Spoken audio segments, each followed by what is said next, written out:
നമസ്കാരം. മൊഴിയും വഴിയും പുതിയൊരു അധ്യായത്തിലേക്ക് എല്ലാവർക്കും സ്വാഗതം. വർഷങ്ങൾക്ക് മുമ്പാണ് കോട്ടയത്തെ ഇടവകയിലെ ഒരു വിശ്വാസി തിരുവനന്തപുരത്തേക്ക് വന്നു. അവിടുത്തെ ഒരു വിശ്വാസിയെ കണ്ടുമുട്ടി. ദൈവവിളിയുള്ള മനസ്സുകൾ അങ്ങനെ തന്നെ സൗഹൃദവും പങ്കുവയ്ക്കണമല്ലോ. കോട്ടയംകാരൻ മൊഴിഞ്ഞു, ഈശോ മിശിഹായ്ക്ക് സ്തുതിയായിരിക്കട്ടെ. ഉടനെ തിരുവനന്തപുരക്കാരൻ പ്രതിവചിച്ചു, എപ്പോഴും സ്തുതിയെന്ന് ചോദിച്ചാൽ മതി. കോട്ടയംകാരന് രസിച്ചില്ല. പള്ളിയുടെ ചുമതല വഹിക്കുന്ന പുള്ളിയാണ്. വിശ്വാസിയോട് ഇങ്ങനെയാണോ പ്രതികരിക്കേണ്ടത്? ഇപ്പോഴും എപ്പോഴും എന്ന് പറയേണ്ടതിന് പകരം തന്നെ പരിഹസിക്കുകയായിരുന്നില്ലേ? പരാതിയുമായി കക്ഷി പുരോഹിതനടുത്തേക്ക് പോയി. തന്നെ അധിക്ഷേപിച്ചയാൾക്കെതിരെ നടപടിയെടുക്കാൻ അപേക്ഷിച്ചു. പുരോഹിതൻ ഇങ്ങനെ പറഞ്ഞു, എപ്പോഴും നടപടിയെടുത്തെന്ന് ചോദിച്ചാൽ മതി. പല സന്ദർഭങ്ങളിലേക്കും അവസരം പോലെ യുക്തി പോലെ ചെറിയ മാറ്റം വരുത്തി എടുത്തു ചേർക്കപ്പെട്ട ഒരു ധർമ്മമായിരിക്കണം. തിരുവനന്തപുരം ഭാഷണ ശൈലിയിലെ പ്രത്യേകതയെ എടുത്തു കാണിക്കുക കൂടിയാണിവിടെ. ഓരോ നാടിൻ്റെ സംസാര ശൈലിയിലും പ്രാദേശികമായ ഭേദങ്ങൾ ഒട്ടേറെയുണ്ട്. അവയിൽ തെറ്റുകളുണ്ട്, ശരികളുമുണ്ട്. 6 മലയാളിക്ക് 100 മലയാളമായ നാട്ടിൽ അതുകൊണ്ട് ഒരു ദേശത്തെ ഭേദത്തിനോട് ചേർന്നു നിന്ന് അതുമാത്രമാണ് നിലവാരപ്പെട്ടതെന്ന് പറയുക അനുചിതം. തിരുവനന്തപുരത്തെ പ്ലൂറൽ അഥവാ ബഹുവചനം പലപ്പോഴും ഹാസ്യമായി മാറുന്നുണ്ട്. സുഖങ്ങൾ തന്നെയെന്ന് ഇവിടുത്തുകാർ ചോദിക്കുന്നുവെങ്കിൽ ഒരാളോടാണെങ്കിലും അത് ഒരാളിൻ്റെ മാത്രം ക്ഷേമത്തെ അല്ല അന്വേഷിക്കുന്നത്. കുടുംബാംഗങ്ങളുടെയോ കൂട്ടുകാരുടെയോ ഒക്കെ ആകാം. വെള്ളങ്ങൾ കുടിച്ചോ എന്ന് ചോദിക്കുമ്പോഴും ഇതുതന്നെ. നാട്ടിലെ റോഡിൽ ഓടുന്ന ട്രക്കറിലും ടെമ്പോയിലുമുള്ള കിളി യാത്രക്കാരോട് പൈസകൾ എന്ന് ചോദിക്കാറുണ്ട്. ഇവിടെയൊക്കെ ബഹുവചനം തെറ്റ് തന്നെയാണെങ്കിലും സന്ദർഭത്തെ കണക്കിലെടുക്കുമ്പോൾ ശരിയുടെ ഒരംശം ഉണ്ടെന്ന് കാണാം. ഇത് മനസ്സിലാക്കാതെ ആവണം സിനിമയിലും ടെലിവിഷനിലുമൊക്കെ മണികൾ എത്രയായി എന്നും മറ്റും അതിശയോക്തിയിലൂടെ പരിഹസിക്കുന്നത്. ആസ്വാദകരെ ചിരിപ്പിക്കുക എന്നതിനപ്പുറം ഇവിടെ മറ്റൊന്നുമില്ല എന്ന് കരുതാം. കുറച്ച് അല്ലെങ്കിൽ അല്പം എന്ന അർത്ഥത്തിൽ എള്ളോളം എന്ന് പറയാറുണ്ട്. അത് ലോപിച്ച് ഇള്ളോളവും ഉള്ളോളവും ആയിട്ടുണ്ട്. അതല്ലാതെ സിനിമയിൽ നായകൻ പറയും പോലെ ഇല്ലോളം തിരുവനന്തപുരത്ത് ഉള്ളതായി അറിവില്ല. തന്നെ എന്ന് പറയേണ്ടിടത്ത് തന്നെ എന്നാണ് ആവർത്തിക്കുന്നത്. ഇതൊക്കെ നമ്മൾ കണ്ടതും കേട്ടതുമാണ്. അന്തരിച്ച ഹാസ്യ സാഹിത്യകാരൻ സുകുമാർ ഇങ്ങനെ പറഞ്ഞിട്ടുണ്ട്. ആ വാക്കുകൾ നമുക്ക് കടമെടുക്കാം. എന്തരായാലും തമ്മസിച്ച് നമ്മൾ തിരുവനന്തപുരത്തുകാർ തന്നെ. അതിനിപ്പോൾ എന്തൊരു വേണം? വെള്ളങ്ങൾ, അപ്പികൾ, തോയകൾ, ചായകൾ, കയ്യിൽ പൈസകളുണ്ടെങ്കിൽ വിലകളുണ്ട് എന്ന് വെച്ച് ഈ വർത്തമാനത്തിന് ഈത്തുള്ള ബഹളങ്ങൾ ഉണ്ടാക്കണ എന്തരന്?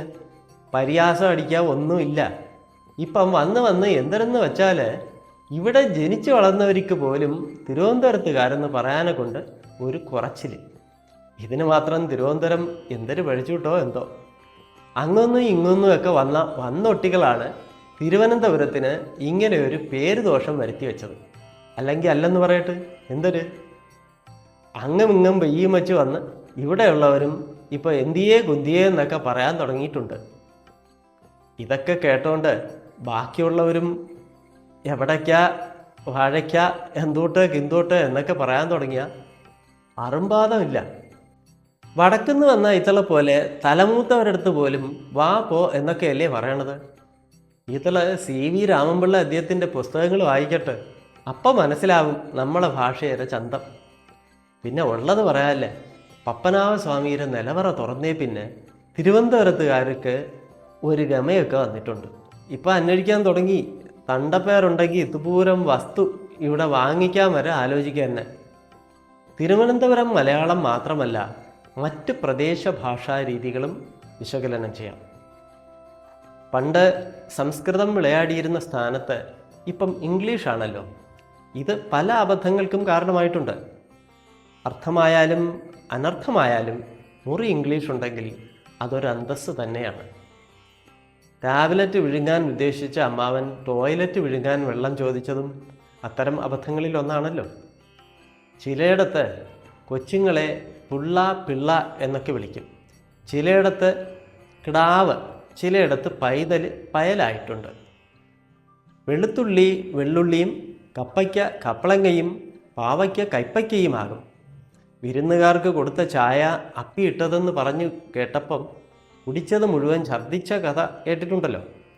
തിരുവനന്തപുരത്തിന് അപ്പി എന്നത് ആദരവും സ്നേഹവും വാത്സല്യവും വഴിയുന്ന വാക്കാണ്. മരച്ചീനിക്ക് കൊള്ളിയെന്നും പൂളയെന്നും പറയും. വടക്കോട്ട് ചെല്ലുമ്പോൾ പൂള തെക്കോട്ട് അശ്ലീലമാകുന്നു. കൊച്ചങ്ങ ചിലയിടത്ത് മച്ചിങ്ങയാണ്. എന്തായാലും നിർത്തിക്കളയാം. സത്യമായാലും പണ്ടാരോ പറഞ്ഞ പോലെ കൂടുതലായാൽ തെവട്ടും. സ്വാമിയുടെ നിലവറയെന്ന് ഓരോ ദിവസവും കണ്ടെടുത്ത സ്വർണങ്ങളും രത്നങ്ങളും കണ്ടും കേട്ടും ലോകര് മുഴുവനും അന്തം വിട്ടു. നമ്മുടെ ഭാഷയുടെ നിലവറ തുറന്നാലെ കൊണ്ട് സാക്ഷാൽ പപ്പനാഭസ്വാമി പോലും അന്തം വിട്ടു പോകും.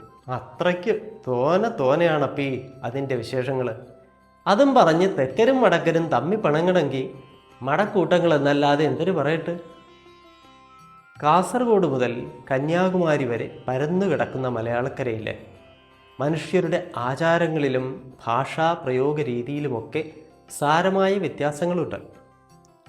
നമ്മെ ഒരൊറ്റ ജനതയായി നിർത്താനുതകുന്ന സംസ്കാര വിനിമയ ഉപായമാണ് ഭാഷ. ഏത് പൂട്ടുപുരയിൽ അഥവാ ലോക്കറിൽ വച്ചാലും ഒരു ആദായ നികുതി ഉദ്യോഗസ്ഥനും കണ്ടെടുത്തു മാറ്റാനാവാതെ ആ സ്വത്ത് നിലനിൽക്കട്ടെ. നദികൾ എത്രയോ ഒഴുകി സമുദ്രത്തിൽ ചേർന്നാലും പിന്നെ നദിയില്ല, സമുദ്രം മാത്രം. അതുപോലാണ് പ്രാദേശിക ഭേദങ്ങൾ ഒന്നായി ഒഴുകിയെത്തുന്ന മലയാള ഭാഷാ സമുദ്രം. അനന്തകോടി മുത്തുകളും രത്നങ്ങളും നിത്യവിസ്മയം തീർക്കുന്ന മഹാസമുദ്രം. ആ സമുദ്രത്തിൻ്റെ കാണാക്കയങ്ങളിലേക്ക് ഊളിയിട്ടിറങ്ങാം. ചിലതൊക്കെ തടയാതിരിക്കില്ല. വീണ്ടും കാണാം. അതുവരെ എല്ലാ പ്രിയ പ്രേക്ഷകർക്കും സ്നേഹപൂർവ്വം നമസ്കാരം.